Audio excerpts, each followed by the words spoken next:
The Expedient and Craft Technology Group webinar. The content today that we'll be covering is ransomware plus disaster recovery as a service. Our two speakers today are Don Baham, with the president of Craft Technology Group, and AJ Kuftic, Expedient's principal technologist. If you will, during the webinar, we'll have questions that you can post in the Q&A panel of the screen, and we'll answer those questions when the demo ends. And if you're entering questions, you're also entering an opportunity to win one of two prizes. Craft Technology Group is giving away a $150 Amazon gift card. Thank you, Don. And Expedient is giving away a Sonos smart speaker as well. This webinar is being recorded, and a recording will be available to you when it's over. And with that said, I will turn it over to Don. Well, thank you, Rob, and thank you everybody for being here. Excuse me.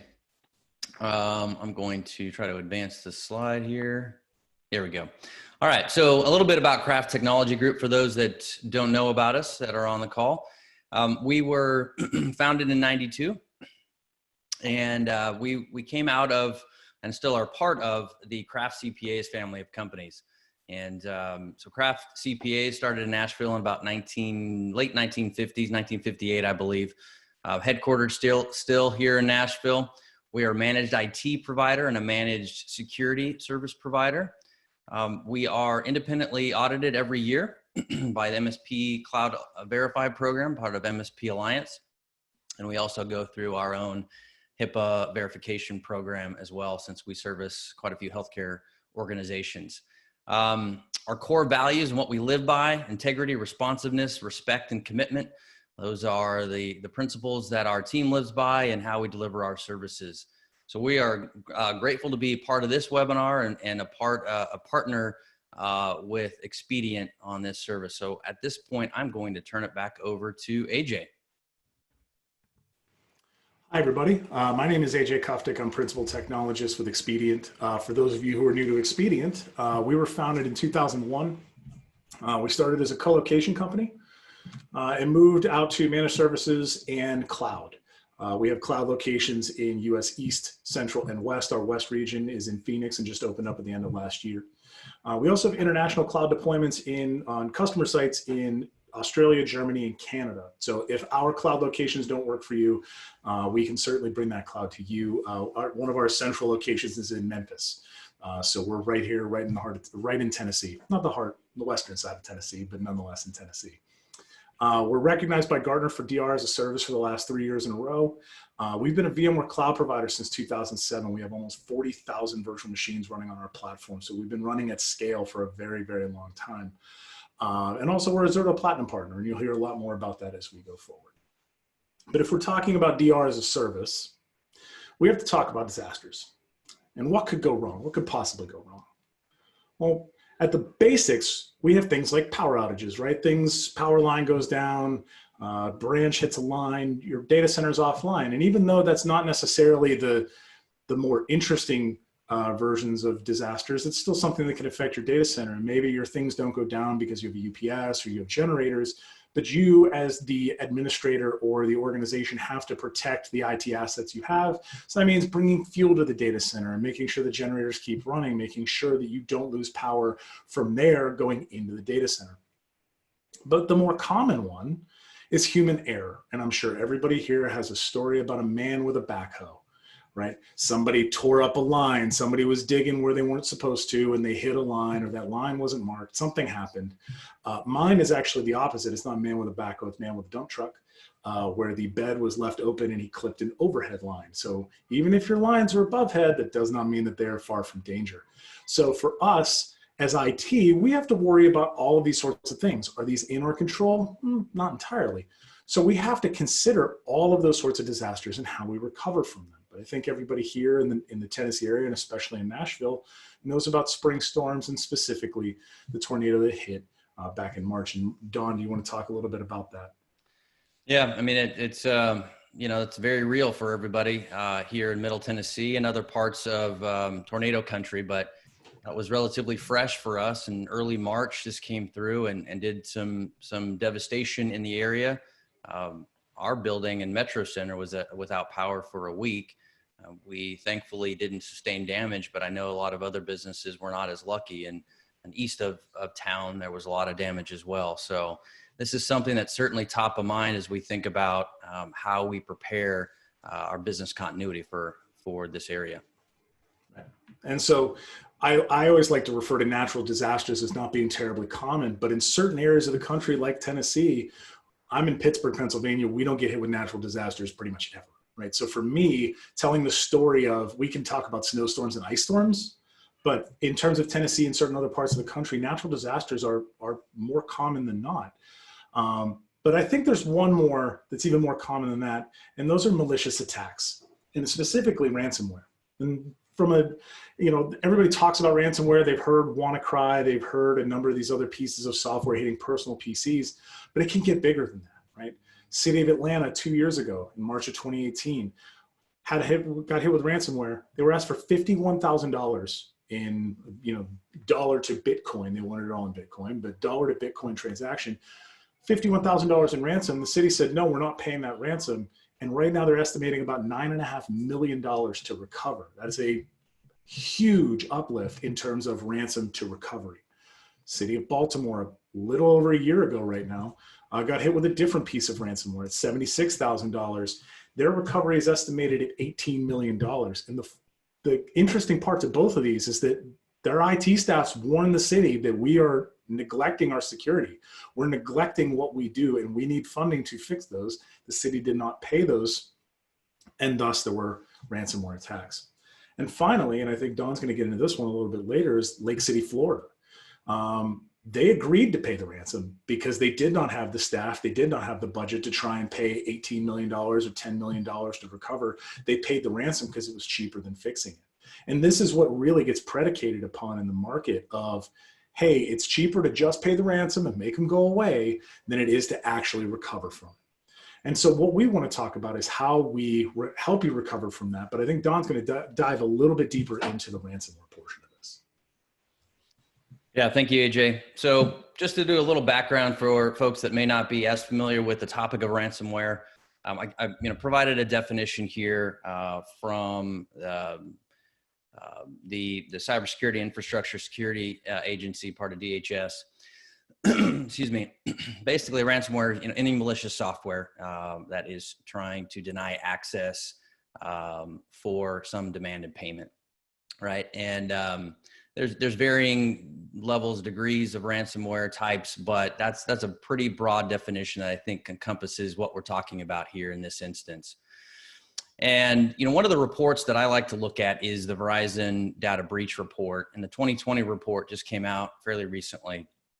And of course, ransomware is on there again. Verizon sorts of puts a caveat around ransomware. Is they don't necessarily categorize it as a breach because it may not always be a breach of data. Some types of ransomware just hold the data hostage and don't actually exfiltrate the data out of the network. So they categorize it as an incident, but still it continues to make the report. And one quote from that report that I think we all need to pay attention to is that, according to the authors of the Verizon Data Breach Report, it's a big problem that just continues to get bigger year over year. And so we don't see a slowdown in this because it's effective. And by the data that they review every year, they're seeing evidence of that.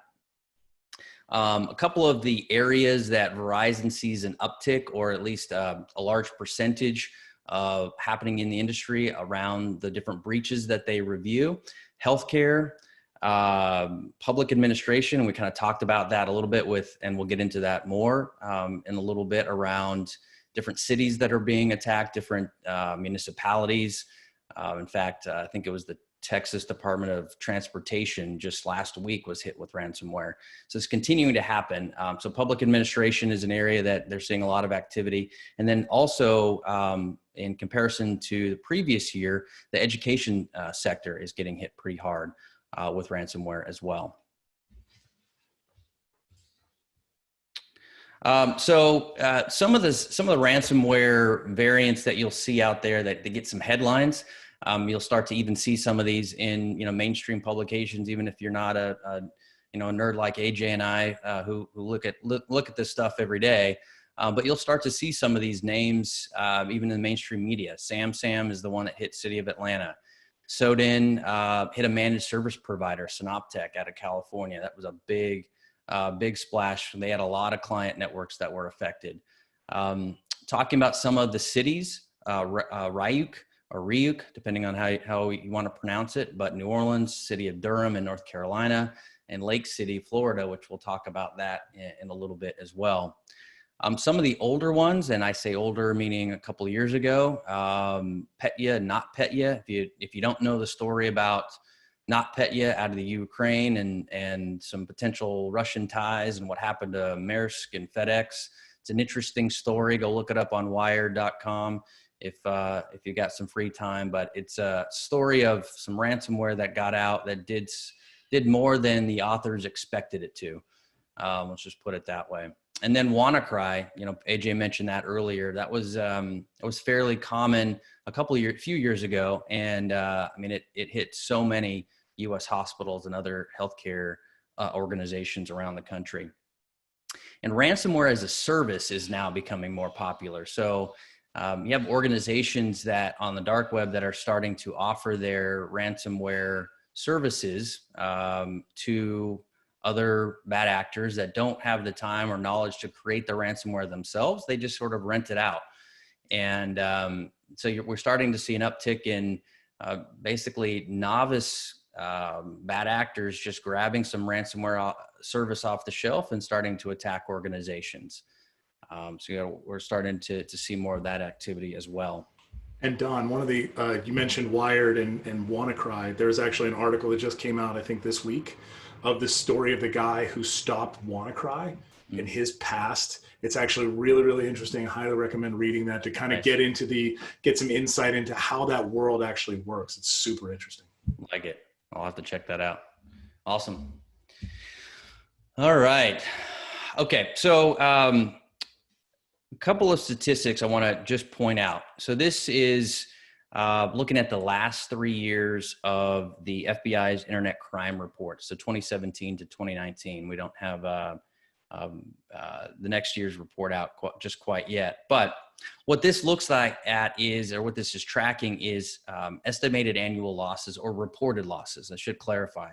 These are reported losses to the FBI. So a couple caveats about some of this data. Even though we see a continued trend, and I think we will still see a continued trend around ransomware and other types of losses, is that obviously not all losses are reported to the FBI. They have an IC3 website and database where they collect this information and they encourage private sector to report these losses, but clearly not everybody's going to report it to the FBI. So this is reporting on what information they received, but it also does not take into account lost business, time, anything that they have companies have had to pay out to third-party forensics teams. This is actual hard dollar loss as part of a ransomware attack. So as we'll talk about in one of the stories we're going to get into, the losses can mount up quite quickly and eclipse anything that is coming out of the FBI report. Let's see. So this is, we've seen an uptick in how long it takes to recover. And that's really what goes to the heart of why we're having this webinar today, showing you a better way, a faster way to recover your operations if you're hit by ransomware. Can you imagine your business being down for over 2 weeks? Right? I mean, that's got to be catastrophic. And in the story we'll talk about, we'll get into that in a little bit. But on average, according to Coveware, we've got over 16 days of downtime related to ransomware, and we've got a better solution for you. So let's talk about that. That story we mentioned a couple times in Lake City, and some of you may be familiar with this. And who is that individual that is on the slide? That is Brian Hawkins. And Brian Hawkins is, or was, the former IT director for the city of, or the Lake City, Florida. And Lake City, Florida, unfortunately has made a $1 million mistake, at least $1 million mistake at this point. And that dollar figure, I think, will continue to go north as we talk about some of the details of the story. But it's not a large business. It's not a large city. So as you think about this story and you think about applying it to other larger enterprises, that $1 million price tag will continue to multiply. So, I don't know Brian personally, but fortunately for us, a lot of the information has been made public, and so we can use that as a learning tool to make sure that we don't replicate some of these mistakes in our businesses or the clients that we help. So like I said, he's the former IT director for a small city, but he had services and servers, applications that required 24/7 uptime. Back in 2017, Brian recognized, and AJ kind of alluded to it, there's IT departments inside these cities and other organizations. They're identifying these problems and trying to bring them to the attention of the decision makers and get the budget necessary to put in the right tools and right services. So Brian recognized a gap in the way that the city was doing disaster recovery. And he made a recommendation for a full cloud recovery solution that would cover their entire infrastructure. And unfortunately for the city, and unfortunately for Brian, he was denied that budget. And so they had to continue operating the way that they were for the most part. I believe they were able to move one application to the cloud. That did give them some resiliency, but the remainder of their infrastructure had local backup only. Okay. And that's important when we talk about ransomware. Had a local backup only, no cloud backup, and no disaster recovery solution, essentially. So fast forward to 2019. So a couple of years later, maybe a year and a half later, employees at the clerk's office, at the water plant, and the airport, so 3 separate areas of the city, all clicked on an email, and it supposedly was from one of their trusted contacts, and it had an invoice or something attached to it, said that you have an invoice ready. And it was personalized. It looked like it was from one of their trusted contacts. They clicked on it, and as you could imagine, the rest is history. Ransomware starts infecting the network, and it brings the network to its knees. It was as they uncovered some of the information from this attack. Turns out it was obviously a spear phishing attack, and it had a Ryuk triple threat ransomware attached to it, and that's what ultimately brought their network down. Their on-premise backups were disabled either prior to or at some point after the phishing email was successful. They were able to infiltrate the on-premise backup, disable that, and then execute the encryption. So there really was no way for the city to go back to those backups and have something useful to restore from.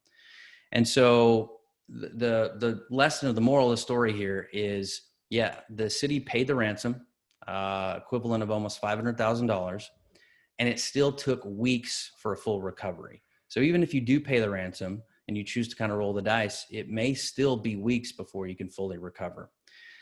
And so far, this incident has cost the city at least $1 million in recovery efforts, the ransom itself, and now Brian is bringing suit for not listening to his recommendations, and ultimately he was terminated. So again, those costs continue to rise, but we believe we've got a good solution for you that can help a business avoid a costly mistake like this. And I'm going to let AJ kind of get into that solution and talk about scenarios now.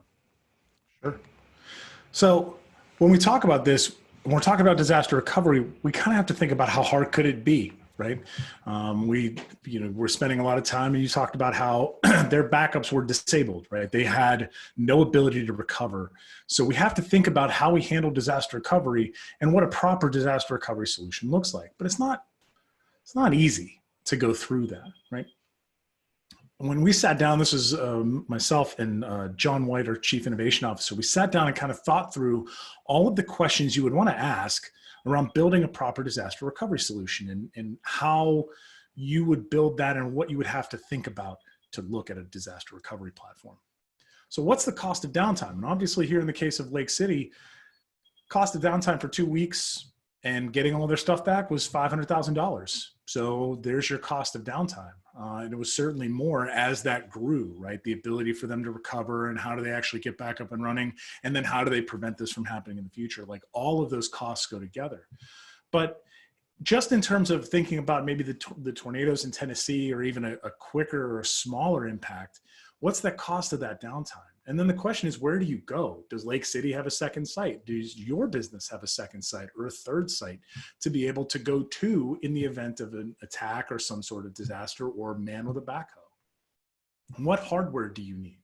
So when we look at our virtual machine platforms, that's easy, right? Here's some ESX hosts in my one data center. Here's ESX hosts in another data center, no big deal. But if I add in things like a mainframe or AIX, or HPUX, or PBX systems, or physical firewalls, all of those additional pieces of hardware, how do I make sure that I have, in essence, a second copy of those? And then how much time can we actually allocate to doing this, right? You don't get more time. You don't get, oh, hey, we have a 40-hour work week. Magically, you have 40 hours, but we're going to take 10 hours of your work away. Just no problem. Don't worry about it. No, you still have to do all of that work. Plus, now you have to build a disaster recovery platform. Oh, wait, are you going to build it? Who's going to build it? Are you going to pay an integrator to come in and do it? Are you going to pay for a service to do that? How do you actually start to build this platform, and how do you make sure that you're allocating your time and your dollars wisely? And then as you go forward, who supports it, right? So think about your VMware platform. I'm just going to keep it fairly simple here. If I upgrade my VMware system to 6.7 in production, I need to make sure that I can run those VMs on my potentially 6.5 disaster recovery platform. Oh, wait, now I have to patch my disaster recovery platform too. That's additional maintenance. That's additional work to maintain that platform. How does the networking work, right? I think everybody here has a pretty good idea of, well, I will have all my things on this storage array, and I'm going to replicate them to this other storage array. And here's my compute, and here's my compute, and everything's running, right? Sorry, the internet exists. How do I make sure that my things can get to the internet, that they can talk in between those systems? My app server can talk to my database server. How do I build all of that networking in? And then who tests it, right? I can click the button and I can bring all the VMs up. Great.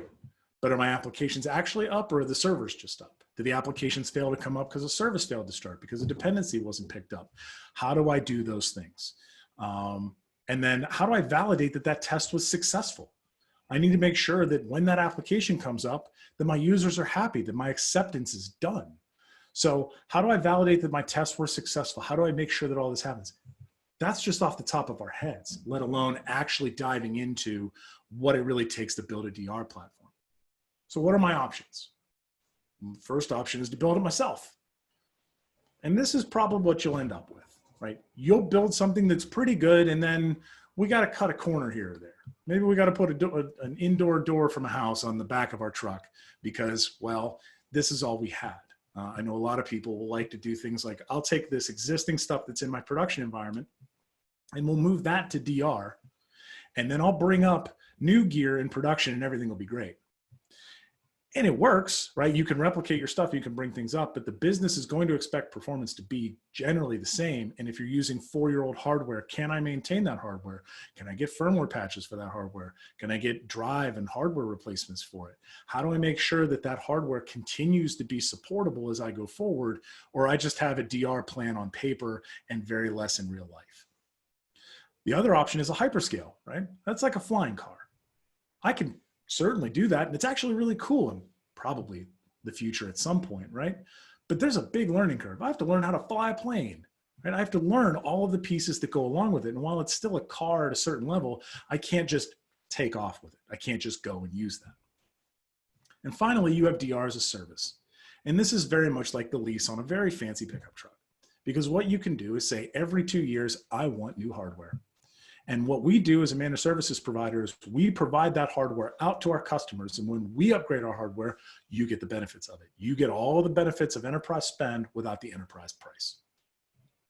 So how do we do that? How do we deliver this as a service? We have an awesome delivery team. So shout out to our entire delivery team. If you're watching, big fans of your work. What they do is they sit down with our customer base and they say, how do you want your applications to be recovered? And we help you build those run books. We help you make sure that everything comes up correctly because we're incentivized to do so because you don't pay until you have a successful test. And that's a very, very important thing for us. We want to make sure you're successful. We want you to go back to your boss and say, here is our DR run book. And inside of this DR run book are all of our protection groups. And here's how we bring it back up. And we know it works. So we want you to go home with that. We also have the ability to do testing in an unlimited fashion. I've been involved in some very fun DR strategies and that sort of thing, where we had a number of hours per year we were allowed to test. Here you have full control of the test button and full control of the failover button. When it's go time for you, you go press them. You don't have to call anybody. You can. Let's say you're not near a computer and you get the alert that all of your things are down. You can call our operations center and they'll do the failover for you. But if you are available and you can do it, you can press it at any time. And also we have 11 data centers. It says 10 there. I need to update that. But we have 11 data centers that you can choose from. You decide what data centers you want to go between, right? You want to pick our Memphis data center and maybe Indianapolis, or Memphis and Pittsburgh, or even Boston. If you really want to get, some huge geographic distance between your applications and your prod and DR sites, you can do that. But one of the key things that we offer is our network failover. Everybody talks about compute and storage. Nobody ever really wants to talk about the network. And so what we're capable of doing is failing over our firewalls, your IP ranges, your VPN tunnels, and your egress points. So you have a full network failover to go with it. So your customers, your end users, don't have to change their endpoints. They don't have to change what website they go to. They just go get to their applications. They see a minor outage because things went down, right? You had a disaster. But you're able to bring them back online quickly and they don't notice that anything is actually different. They think there was just a server outage. They don't realize all the work that just went into that. I think that's huge, AJ, that network failover. I mean, that is an area that I think is cumbersome for most organizations. And the fact that it's built in and part of Expedient's solution is fantastic. So I really looking forward to you showing the demo there where you can see how that works. Right. So let's take a look at how this works conceptually, and then we'll get into the actual demo and we'll actually kick the tires on it. Right. So on the left side here, we have our primary site. We have a private gateway and a public internet IP. On the other side, we have our secondary site, and that can be any of our data centers here. So we replicate the virtual servers over. We have all of our orchestration, so we can go through and build out our application runbooks, or even group of application runbooks, or even full site runbook. So you can get very, very granular with how you want to do a failover. So all of that orchestration goes into the delivery process of how we get you into our push button DR system. So our public internet IP is being advertised out to the core and out to the internet through BGP. And let's say we're having a bad day, right? Our private IPs fail over, our virtual machines fail over, our public IP fails over. That gets re-advertised out through BGP, and now my secondary site is my primary site. All of my remote users, all of my remote site VPN access, none of them have to change anything. They just reconnect. And so they go in, they hit refresh, and they go, oh, this website's down. Refresh again, website's back up. They don't have to change anything. There's no endpoint changes that you have to make. You don't have to make a DNS change and wait for it to propagate through the internet for that to happen. It's just automatically there. So slides are cool. Let's actually dive into the demo here, and we will pull that up.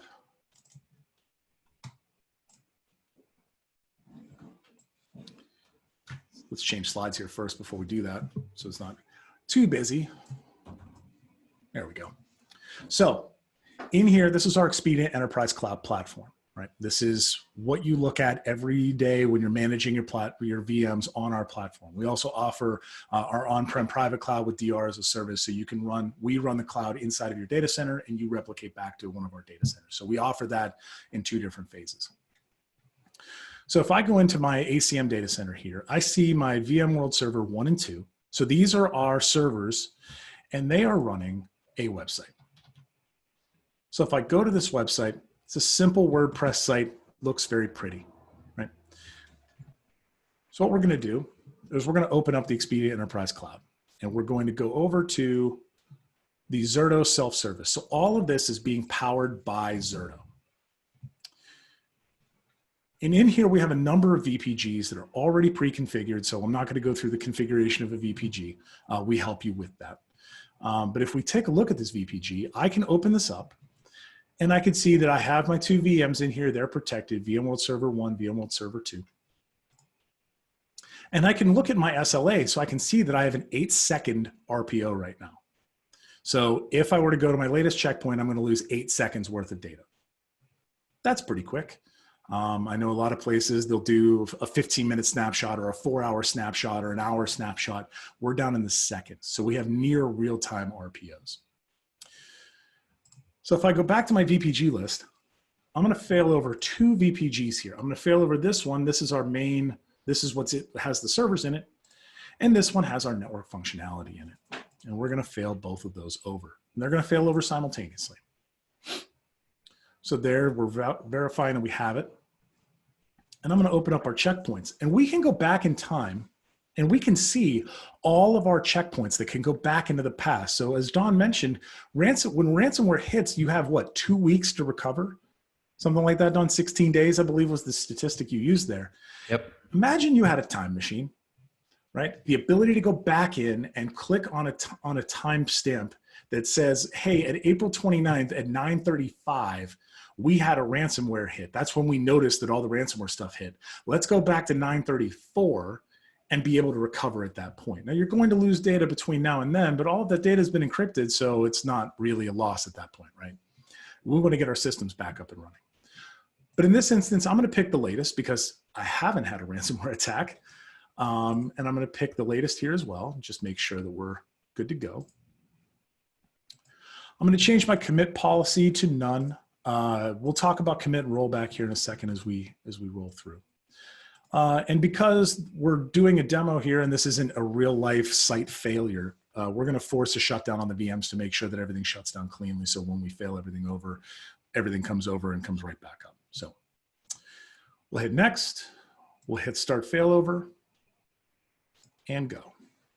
And so now we're actually kicking off this failover. We're actually doing a failover between our ACM data center in Pittsburgh and our 701 data center in Indianapolis.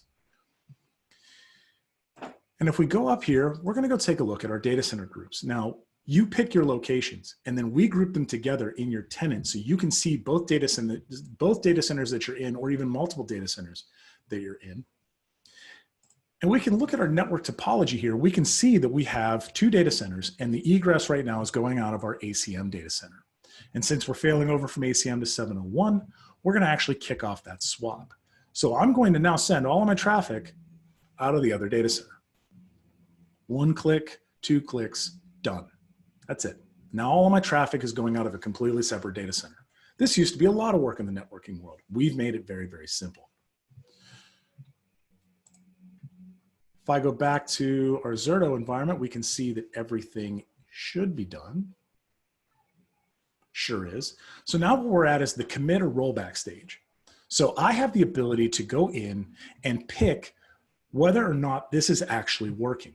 And so what I want to do is I want to go into my data centers, and I want to go into my 701 data center and see that my servers are up, they're powered on, so at least I know that they're up and powered on.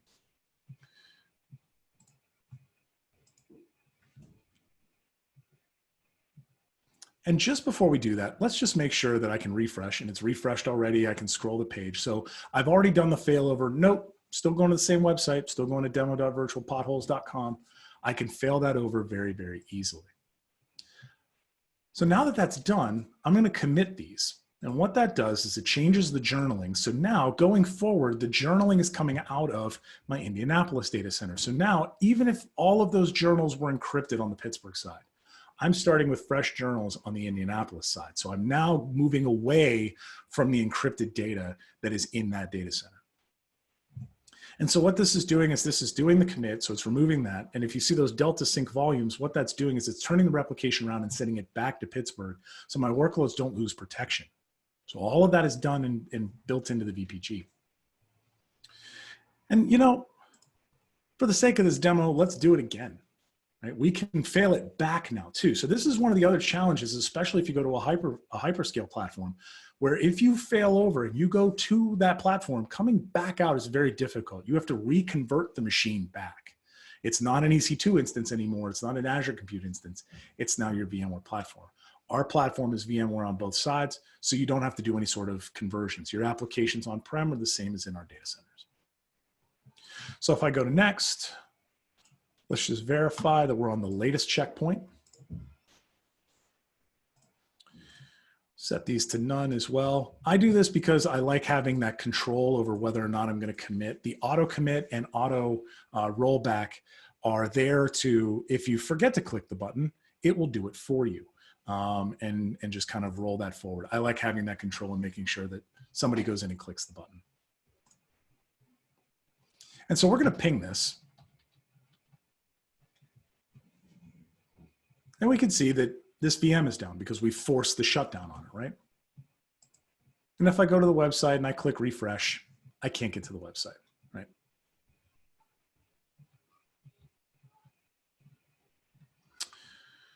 Failing over, failing over. So now that those are in the commit stage, I'm going to go into data centers. I'm going to go into my ACM data center.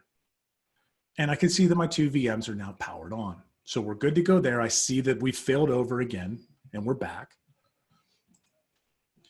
And I'm going to go into data center groups. And I'm going to swap the egress points back because we failed from 701 back to the ACM data center. So we failed the network points back. So again, we're able to fail over and come back very, very easily.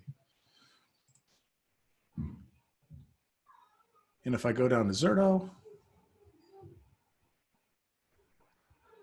I can see that everything's waiting to commit. Our ping is back. So we got that back. That's good. And if we go to the website and hit refresh, couple spins, and our website is back up and running. So we're able to fail over and fail back.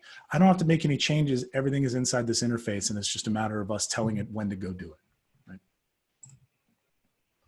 So that's our push button DR platform. We're trying to move from disaster recovery to IT resiliency. We want you to not think about disaster recovery as this, ooh, this is this big thing that we have to really think about. It's our ability to drive your resiliency and recovery at a much faster layer so you don't have to think about it. We're thinking about it. We're taking care of it so you can focus on things like protecting your environment from ransomware and making sure that all of your staff has phishing training so that you don't get spearphished, right? We're able to do that through the journaling. That's that ransomware protection. I can go back in time. I can find the checkpoint before we got hit, and we're able to come back up and online. We also sit down and build out those protection groups with you to build that granular recovery. So if you have this very specific application and it has a bunch of different dependencies, my database has to be up before my app server, and that has to be up before my web server, we can help you build that. And additionally, you get a VMware license savings. So our VM licensing is based on powered on VMs and gigs of RAM used. So you're not having to pay for VMware licensing as part of this. You're paying for the resources, and you can reuse those resources if you'd like to for test and dev environments because we don't oversubscribe. So those resources that you pay for are yours. They're not oversubscribed 7 customers to 1 actual gig of RAM. Everything is 1-to-1 to make sure that your resources are there. There's no first in, last out situation. So to wrap this up, DR as a service from Expedient and partner with Craft Technology Group on the security side. We help solve those problems to help bring disaster recovery to you. Dawn and I are going to take some questions now. I see we have some questions in the Q&A panel. Our contact information is below. Please reach out on LinkedIn. You can reach out on email. My email address is aj.kuftic@expedient.com. So Don, I don't know if you want to give out your email address. Yeah, it's just dbayham@craftgrp.com. And I'm more frequently I'm on social media on LinkedIn, but yeah, definitely reach out via email, phone. I think our phone numbers are also on the first slide, but any way you want to reach out. Happy to take questions at this point. Um, Rob, do you want to look through, present any of the questions? Sure.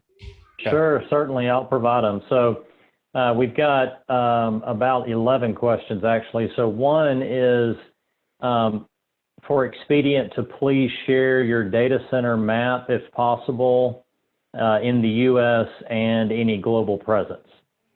So from a global presence, those are on customer sites. So we don't have any specific location. So, but we're able to bring that cloud to you. So if you have a place you'd like it to be, we can try to get it there for you. Give me a second and I will pull up that map.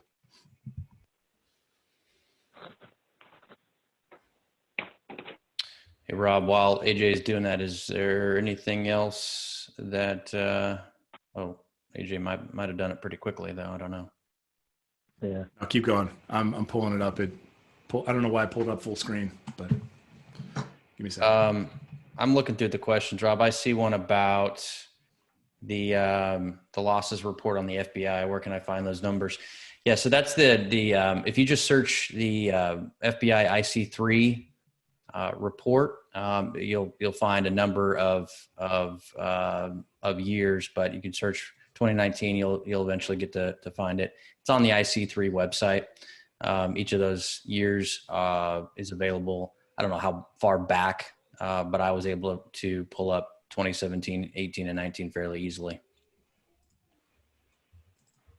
Thank you, Don. Yep. AJ, how close are you?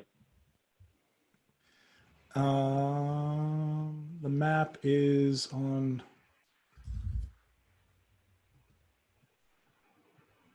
There it is.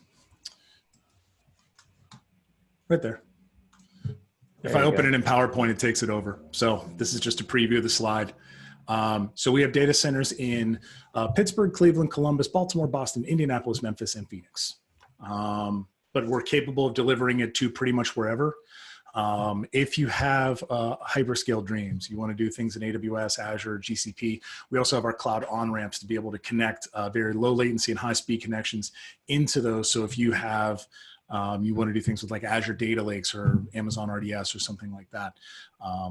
We have very low latency and very high speed connections from our data centers to there. So you can jump from us into them and not have to go build new circuits or VPN tunnels or those sorts of things. Thank you. Here's another question. Don, I'll let you take this one. Does ransomware mostly get initiated by a bad email link?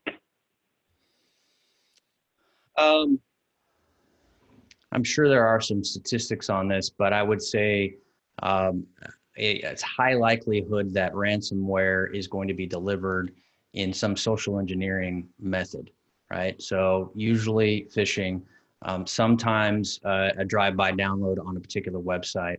I don't know, I don't have the statistics on that, but if you look at some of the industry reports that come out, ransomware is usually coupled with some sort of other threat vector like phishing. Thank you.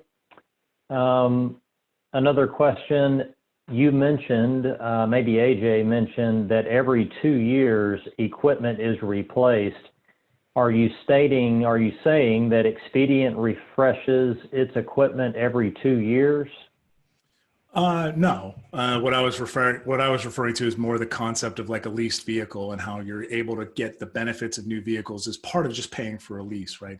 We're constantly refreshing our equipment. We're constantly looking at better ways to deliver resources to our customers and better resources for our customers. So as we grow, you get to grow with us. So it's not a big CapEx purchase and you got to hold on to that gear for 4 years and then reevaluate where the industry is in 4 years. You get to come along with us as we grow and as we provide better resources. So there are opportunities inside of Expedient for those resources to be provisioned. Thank you, AJ.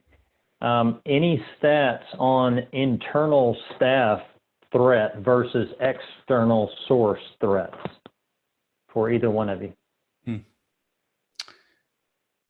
I'll say yes, I'm sure there are stats. I don't have those in front of me, but you know, when you look at, and I'm not sure if this is where the question was going, but there's the idea of the insider threat whether they're malicious or not.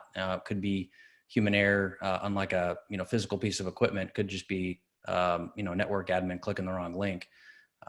Potential for insiders to have a malicious intent as well. I don't know of any statistics off the top of my head, which is more common or in any particular industry. How about you, AJ? I would say that it is a threat. I don't know that assigning a particular number to it provides any sort of true value. I think the more common one is going to be a insider threat not being done maliciously, like the Lake City. Somebody clicks the wrong link, and that link takes them to ransomware, and that ransomware runs through the network. There's definitely other hacks that have happened. I believe the Anthem hack, the big data breach that Anthem had, was done by a DBA clicking the wrong link. They used his account and then started exfiltrating data. So did he maliciously mean to click that link? No, but it happened, right? So I would say that from an insider threat, the training that needs to happen along with that, things like doing phishing training, I highly recommend just send phishing links to your people. They're not real. But doing phishing training and those sorts of things to actually get them to constantly be vigilant and constantly understand what tools that you're using. So I know that, Don, I know that you've seen our external sender bit. Whenever, an email comes in, it gets marked as external. It's like, okay, I know that's coming from an external source. I should be a little bit more wary of that. Right. And then spoofing of this is this person's name, but the email address is definitely ransomware at domain.com, right? Those sorts of things, to be aware of looking at subject lines, looking at, lines, making sure that links go to known good places. And that training is more important, I think, than worrying about, an admin who is upset or disgruntled. Yeah, and both can cause the same havoc. Yeah, 100%. On the training aspect, I think that I think one of the things that we're helping clients do is update the frequency of training. So versus, I think historically it could be treated as a checkbox. Well, I've made everybody go through a once a year, hour-long security awareness training that everybody forgets the next week. So building in some frequency every week, sending a 2-minute video about security, making it personal, make it something about their home security or personal security that then can translate that mindset into the enterprise environment as well. So changing up how you're training employees, I think, is important, along with what AJ has talked about, and just helping identify some of those threats as they come in. Okay, thank you. We've got about 10 minutes here. Here's a question regarding ransomware. Is it recommended that you pay the ransom or not? What happens if you pay the ransom and your data is not returned? Yeah, I mean, that's a tough one. I think that answer is going to say it. The true answer is it depends, right? It depends on the situation, depends on what you've done ahead of time. Your only option may be to pay the ransom. And what happens after you pay the ransom? Sometimes you get your data back and sometimes you don't. Certainly the FBI is going to recommend that you don't, because it encourages bad actors. But if you don't have your data backed up in a way that is going to allow you to recover, sometimes that's your only option. I have one quick story. This was a very small business that this happened to, but they were hit with ransomware and they reached out to us for some assistance. They didn't have any backups. We kind of went back and forth. We ended up helping them pay the ransom, and the decryption key didn't work. And so kind of thought, well, maybe they're out of luck. Unfortunately for them, they were able to negotiate down to a reasonable amount of Bitcoin that wasn't going to sink the business. The decryption key didn't work though. And so they reached back out to the criminal organization, and honestly, it was great customer service. This group honestly provided fantastic customer service to get their data unencrypted. Now, I'm not proposing you pay the ransom, or that this is going to be everybody's experience, but this Middle Tennessee business was fortunate enough to reach, I guess, the right organization when they fell victim to this ransomware, and they were finally able to get their data back. So these organizations are typically run by like businesses, and they have employees in there that want to do a good job. So sometimes you get good customer service if you pay the ransom. I think there's a level of okay, they've paid us money. Let's not make the crime any worse. Right. We want to make sure that, okay, no, we told you that if you paid us money, we'll give you the key. If the key doesn't work, then we should make sure that it works. Right. The WannaCry one is a fun one. There was a kill switch with a domain. Everything was trying to reach back to a domain. If it couldn't reach the domain, it kept encrypting, and somebody registered the domain was real, and everything stopped encrypting. Nice. So they build in these sorts of things because they have to have some control, because if they don't, then they can potentially infect themselves. Sure. So there's a level of like, we want to do a good job to this, which is weird to think about. Like you think about these people who are like, they just want my money and they want me to go away. But I think they do actually want to do a good job so that they don't have to get hassled over and over again. Because more contact means more ability to get caught. And if you get caught, you're going to jail. So they want to make sure that it's, hey, we paid them, they're fine. Okay, let's see if we can get two more questions. Do you have a preference for an operating system to use that would better secure your environment, or does an operating system really not matter? I'd say the operating system that's not connected to the internet, that's going to be your most secure operating system. I think that, at least in my opinion, like the Mac OS is an example, it's less of a target just because it's less, it's not used as frequently. Doesn't mean it's any more secure, I don't think, but just there's less of an opportunity for bad actors to go after that population. So they tend to target Windows as an example. Linux, if you secure it right, I mean, it's definitely can be hardened a little more so than Windows out of the box. I don't know. What are your thoughts, AJ? I think both offer the same sort of protections.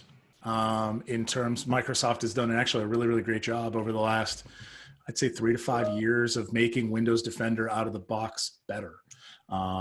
Windows Defender with ATP is actually a solid antivirus. I think they've done a really great job in terms of rolling out security updates, disabling services by default, disabling SMBv1, SMBv2. As they kind of roll forward, they recognize their position in the market. This isn't the Microsoft of 1998 where it was like, we'll put out updates whenever, I guess. They are very much forcing those sorts of things down because they recognize that they are a widely targeted operating system, especially on the end user side. So I would say that both of them require the same sorts of, the same sorts of view. I want to make sure that I'm patched. I want to make sure that my configurations are as hardened as they can be. Follow the various security benchmarks that exist. There's CIS. If you want to go down the hardest line of all, go down the DISA STIG path. The STIGs are actually really great because they're black and white. This service is on or this service is off. There's no like sort of turn off services that don't need to be there. So there's very little gray area in there. So there's the number of those sorts of security benchmarks, but those apply to either operating system. Make sure you're patched, manage your config, follow a good benchmark, and generally you should be okay because there's other pieces to that puzzle. It's not just the operating system. It's how am I managing my firewalling? How am I managing my network flow once they're inside of the network? Am I managing file protection? So am I looking at my file servers to make sure that there's not malicious files just sitting on our file servers? There's a number of layers to the security onion that need to be verified. So it's not just this operating system is better than this operating system. It's a very fun discussion to have, but it's not necessarily the whole discussion. I would echo the patching statement there. I think that's one of the things that we see a big gap still is organizations have a hard time getting their arms wrapped around a successful patching program. And without that, it really doesn't matter what operating system you put in. If you're not doing the patching properly, you're not doing vulnerability management, you're going to continue to find holes that are poked in the environment. So that's extremely important. Hey, Rob, do you want to announce the winners of the prizes? Yeah, I've got one more question. How about we try that in 2 or 3 minutes? Lastly, how many checkpoints can you go back to from a history standpoint? I'm assuming replication here. How many checkpoints can you go back to? Depends. It depends on the amount of disk space that we're using for journaling. You can set policies to allow a certain amount of recovery points, and maybe you want to do longer journals for database VPGs than you do for an app server, right? Or a web server or something like that. And you can get that granular. That's one of the benefits of our the VPG platform, to be able to have, or the Zerto platform, the ability to have those individual granular sorts of the protection groups, so that you don't have to worry about, I have to set this policy for all of them. I can set it for just a couple of them. So I would say that it depends. Sadly, I wish I had a better answer than that, but it really depends on the amount of on the policy and what you set them to. Okay, thank you, AJ. Okay, well, that brings us to the end of our webinar. And so what we have now is the prize giveaway. Thank you, Don, and thank you, AJ, very much. Regarding the prizes, before the webinar, I chose random numbers. And as the questions came in, right, whoever landed on those 2 random numbers are the winners. And what I have is for the winner of the Expedient Sonos Smart Speaker is Ralph Culver. Ralph Culver is the winner of the Expedient Sonos Smart Speaker. And the second number I had was Doug Sider. Doug Sider wins the Craft Technology Group $150 Amex gift card. So there's our 2 winners. Excellent. Awesome. Congratulations to both of you guys. Congrats, Doug. I think this is a really great webinar. I hope you guys learned things.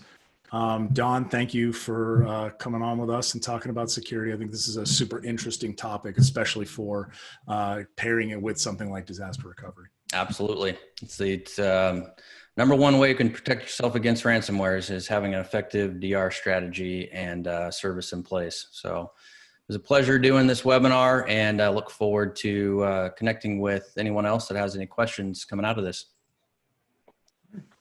Thanks, everybody. Thank you, Don. Thanks. Thank you, AJ. Thank you, everyone. Bye-bye.